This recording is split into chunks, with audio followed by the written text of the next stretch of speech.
I am the Tofu Golem. Please enjoy the video. You start by inserting the Bluetooth adapter into a free USB port and letting Windows detect it. This provides the radio and drivers.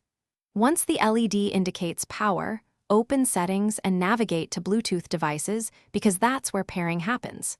If drivers don't auto-install, download the vendor driver from their support page. This ensures full functionality. Once done, enable Bluetooth and click Add Device so your PC is discoverable.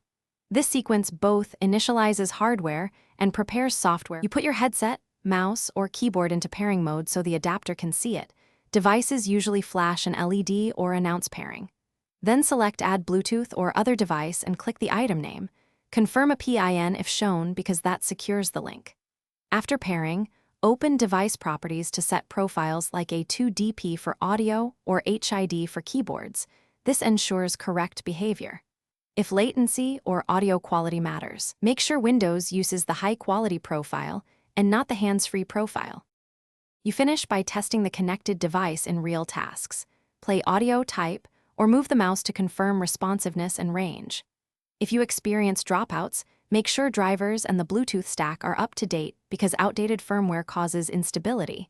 Uninstall and reinstall the adapter in Device Manager if needed.